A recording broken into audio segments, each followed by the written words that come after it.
Hola, ¿qué tal? Buenas tardes. Como todos los martes a las 18 horas estamos en Saludarte, un programa sobre temas médicos que se ocupa de tu salud. Con nuestras charlas tratamos de que vos te informes y aprendas a cuidarte. Ese es nuestro objetivo. Ayúdanos a cumplirlo. Este programa, como desde hace 5 años, se emite por la 92.5 MHz, FM Signos, desde la localidad de Munro, Vicente López, provincia de Buenos Aires, y también a través de la página web www.fmsignos.com.ar. En diferido nos escuchan en Córdoba a través de la 94.1 FM Radio Perfil Jovita, la estación 101.1 de la localidad de Villa Valeria, la 99.3 FM Belén de la localidad de Alejo Ledesma. Nos escuchan también en Catamarca a través de la 89.1 Radio Sof desde la ciudad de Catamarca, y también nos escuchan en la hermosa ciudad de Balcarce a través de Radio Jade Balcarce 93.9. Les damos la bienvenida a todos nuestros oyentes. Soy el doctor Marcelo Bus y ahora tengo el placer de presentar a mi colega, amiga, co-conductora del programa, la doctora Carmen Vázquez Rodríguez. ¿Cómo te va, Carmen? ¿Qué decís? Muy bien, Marcelo, un saludo grande a todos los radioyentes. ¿Cómo es el tema este? Formar un medicamento, hacer un medicamento, investigar un medicamento desde que a alguien se le ocurre decir, bueno, quiero, no sé, un medicamento nuevo para, no sé, la presión arterial, para las infecciones, etcétera, etcétera. Entonces, ¿cómo es toda esa etapa?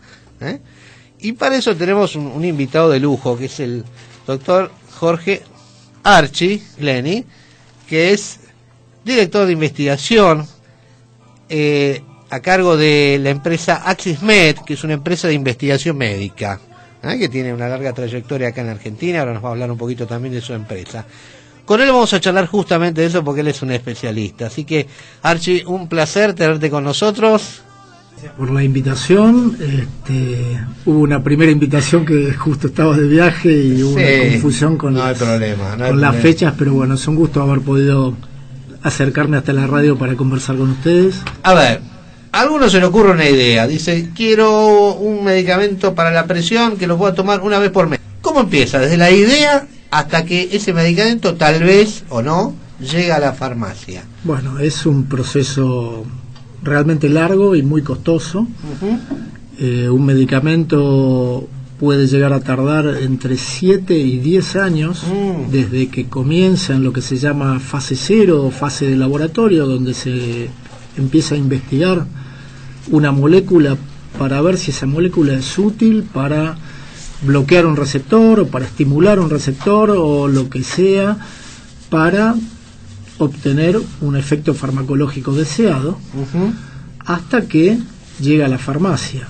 Claro. Y no solamente lleva mucho tiempo, sino que además se calcula que de cada 10.000 productos químicos o biológicos, porque ahora hay mucha investigación con productos biológicos, de cada 10.000 productos que se empiezan a investigar, llegan a la farmacia 2 o 3.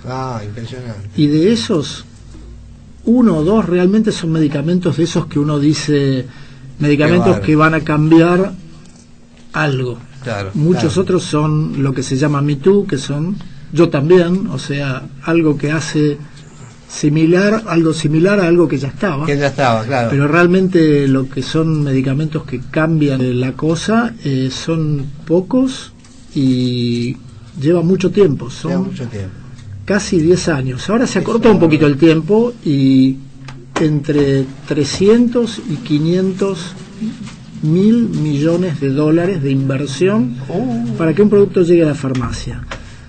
Es muchísimo tiempo, muchísima inversión. Se comienza obviamente en un laboratorio, después se pasa a animales pequeños, de animales pequeños a animales un poquito más grandes, y después sí ya empieza la fase que se llama fase 1 o fase en voluntarios sanos. Claro. Que no se hace en países periféricos como se cree, sino que se hace en países centrales. O sea, esa parte los laboratorios la reservan para hacer o en Estados Unidos, o en Francia, o en Inglaterra, en donde está el laboratorio. Vos dijiste que primero vamos a la molécula. ¿sí? ¿Y cómo se crea esa molécula? Digamos, ¿cómo sé yo que esa molécula va a actuar sobre una arteria para que se vasodilate y que me baje la presión? Es difícil. Los laboratorios tienen, por un lado, muchos de ellos tienen centros donde se desarrollan moléculas, grandes laboratorios químicos donde ellos producen moléculas, o ahora que hay productos biológicos, donde se desarrollan estos productos biológicos, claro, a partir de anticuerpos monoclonales o distintas células que se van replicando. Algunas son humanas, otras son humanizadas. Y después, además, están los lugares que tienen los laboratorios para estudio de plantas, por ejemplo, en Costa Rica, en distintos países donde tienen centros donde estudian los efectos de diferentes plantas, porque en general, o sobre todo al principio, cuando empezó la investigación, lo que se hacía era ver, bueno, ok, estos indígenas del Amazonas utilizan un veneno que le ponen a la punta de una flecha y que mata al animalito, porque el indígena seguramente sabía que le estaba pegando al diafragma y que mataba al animal por parálisis respiratoria, ¿no es cierto? Claro, así eso era el curare. El curare, que después se empezó a utilizar como anestésico y se fue depurando hasta que ahora tenemos drogas mucho más complejas que lo que era el curare, como el atacurium, que son derivados de menos peligrosos, con menos efectos colaterales, más fáciles de revertir. Claro. Es decir, que empezamos ahí. Después seguimos con las ratitas, ¿no? Le inyectamos esto y también ¿qué buscamos en los animales en un principio? Lo que se busca en principio es efectividad, siempre y todo el tiempo en investigación, desde que empieza hasta que termina, hasta el último día, seguridad. Lo que es seguridad va desde el día cero hasta que la droga llega a la farmacia, y en realidad continúa después, porque los médicos tenemos la responsabilidad de hacer lo que se llama farmacovigilancia, que es si uno encuentra un efecto colateral o un efecto que probablemente se deba a un medicamento y que no está descrito en el prospecto del medicamento, uno debería siempre informar al laboratorio. Y el laboratorio tiene departamentos de farmacovigilancia donde analizan si esa información que mandó un determinado colega es posible que se deba a ese medicamento o no, y si se debe al medicamento lo tienen que incluir en el prospecto.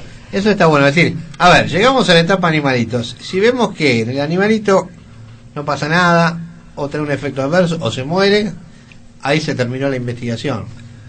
Si los efectos adversos o los beneficios que uno está buscando son menores que los riesgos, obviamente que ahí se termina y ahí mueren los productos.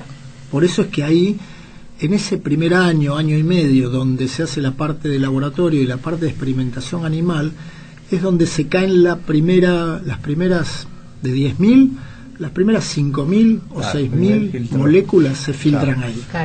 Por eso es que esa parte no es tan costosa, porque no es que el laboratorio ya invirtió los 500.000 millones de dólares, sino que está empezando.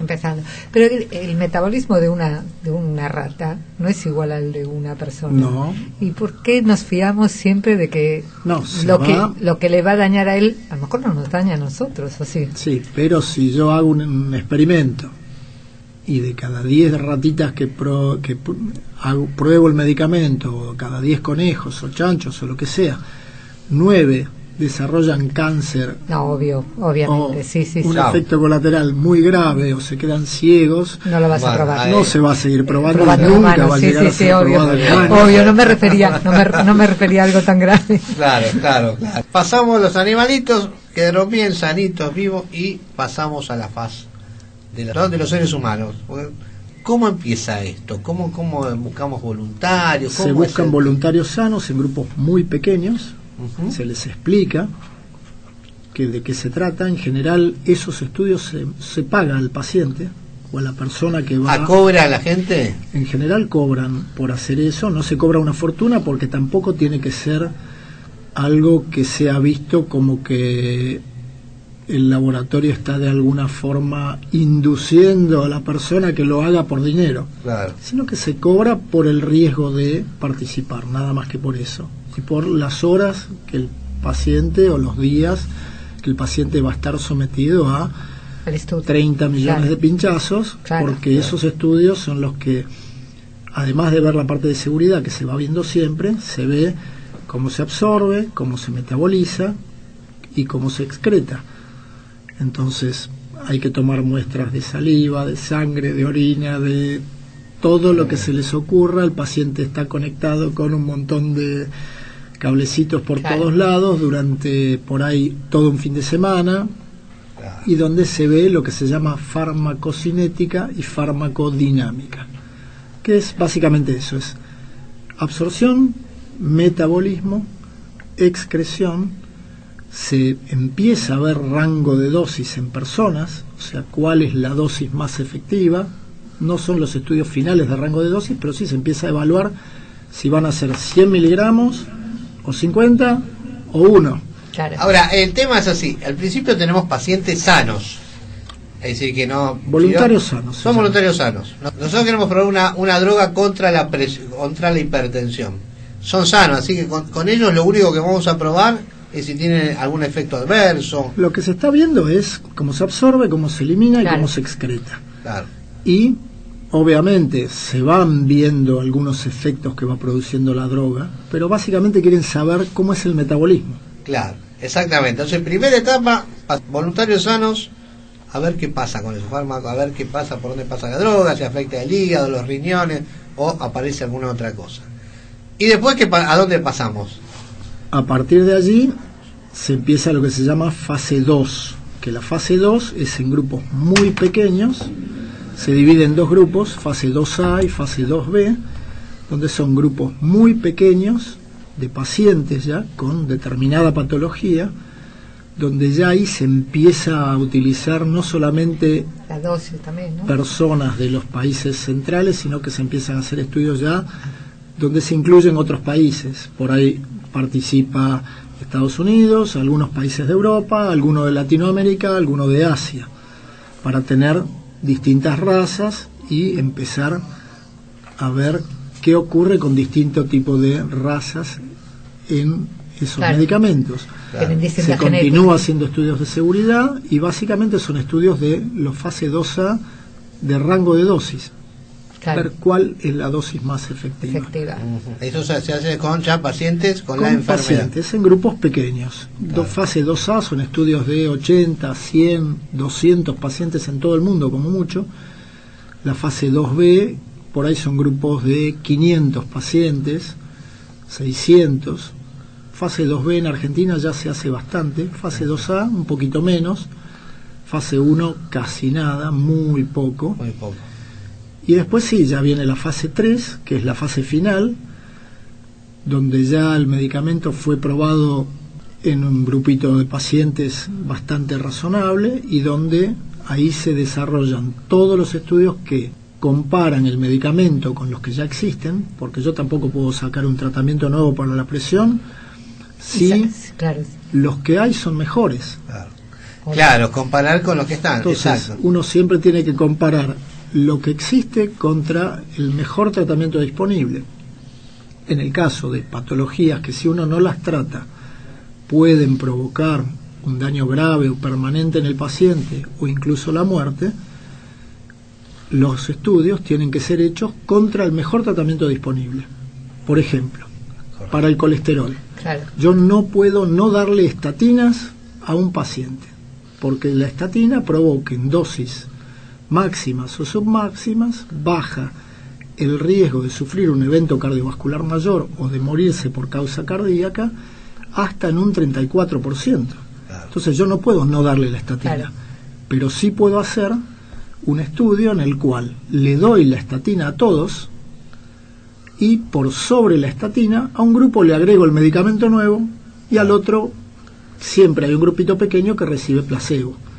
Que es algo parecido al medicamento de experimentación, pero que no tiene efecto. Es inocuo. Es inocuo. Seguimos aquí en Saludarte con la presencia del doctor Archie Glenny, director de investigaciones, director de la empresa de investigaciones médicas Aximed. Con él estamos charlando sobre cómo evoluciona una molécula hasta transformarse en un medicamento que nosotros podemos adquirir en una farmacia. Y estábamos ahora, Archie, en la fase 2, ¿no? La fase de ya estamos con las personas. Y después quiero que me cuentes, porque estuvimos hablando en el corte, si hay una ley que rija todo esto, para que la gente se saque, como hablamos recién, la idea de la cabeza de que las personas que van ahí son una especie de conejito de Indias, ¿no? Donde uno experimenta con gente, que en realidad tal cual. No estamos experimentando con gente. Un poquito no. A eso, los que hhacemos investigación, yo me dedico a esto hace más de 20 años y trabajé dentro y fuera de la industria, o sea que lo viví de todos los lados. Claro.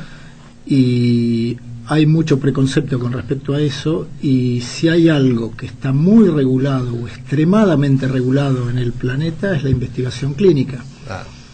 Existen regulaciones a nivel internacional que partieron a partir de todo lo que fueron los crímenes de guerra, claro, durante la Segunda Guerra Mundial, y a partir de allí hubo una conferencia tripartita entre gente de Estados Unidos, de FDA, países de la Unión Europea y Japón, sí, y se creó lo que se llamó la Conferencia Internacional de Armonización, donde toda investigación clínica tiene un marco, como si fueran las leyes o los reglamentos en los cuales los que participan o los que hacen investigación tienen que participar siguiendo esas reglas, claro, que básicamente son reglas éticas, sí, donde se protege al paciente. Claro. Lo primero es proteger al paciente, proteger la privacidad del paciente y los derechos del paciente. Claro. Después, además de eso, cada país tiene sus propias regulaciones. Claro. En Argentina está la ANMAT, que después de la FDA fue el primer país de Latinoamérica en tener su propia regulación, o sea que la regulación de ANMAT fue pionera en Latinoamérica. Uh-huh. Es realmente muy estricta, hasta en algunos aspectos te diría que es más estricta que la FDA. Que la FDA es la agencia de regulación de Estados Unidos. Tal cual. Que son duros ahí, son bravos, sí, bravos. Pero ANMAT es muy bravo también. Claro.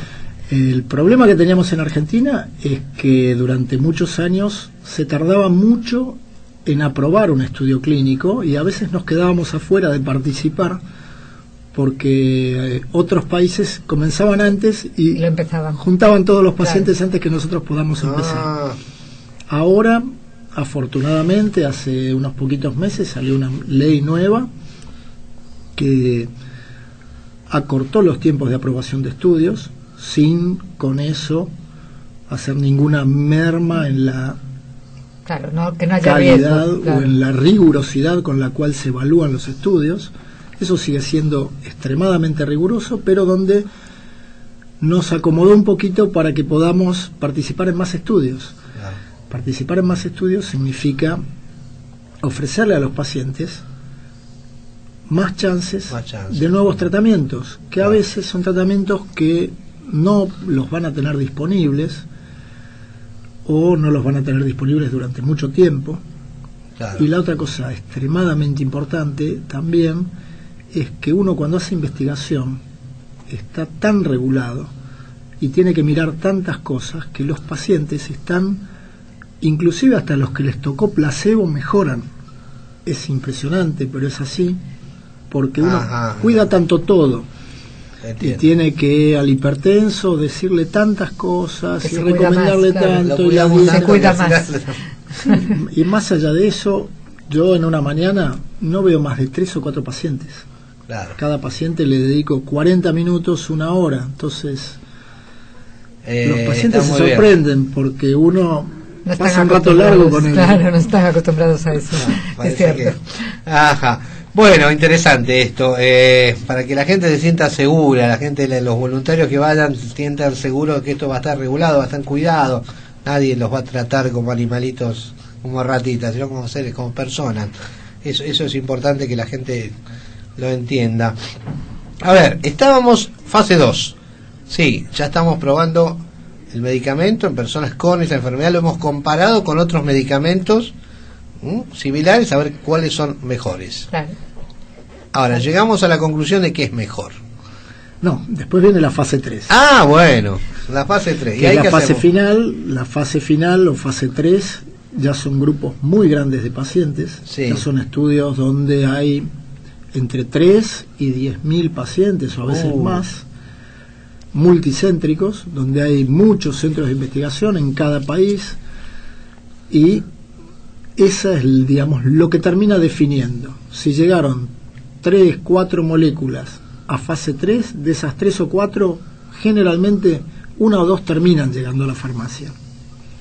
Algunas caen en la fase 3, porque para eso está la fase 3. Claro, Si no, no existiría. La fase 3 ya es el uso de ese medicamento. Claro. En grandes poblaciones y multicéntrico, donde ahí el laboratorio tiene obligación de probarlo en todas las razas, en todas las edades en las que se vaya a utilizar, y hacer todos los estudios que sean necesarios para que ese medicamento, cuando llegue a la farmacia, tenga un prospecto confiable, claro, y seguro. Eso seguro para el paciente, para el médico que lo indica. Incluso, bueno, ahora también se están haciendo, que antes no se hacían, pero ya hace unos 10 años que se vienen haciendo estudios también en niños, en pediatría, porque antes, hace 20 años atrás, las dosis en pediatría se hacían por curvas de regresión, por un cálculo matemático. Claro. Y los niños no son adultos pequeños, correcto. Son niños. Exactamente. Si tienen otro metabolismo. Es otro Tal tipo cual. de Claro. Entonces ahora incluso algunos países como FDA, a los laboratorios que hacen o desarrollan estudios en pediatría, les prolongan la patente. Mira. Como premio. Como premio. A ver, después de eso, ¿ya podemos decir que podemos ponerlo en la farmacia a la venta? Después de la fase 3. Sí, diría que sí.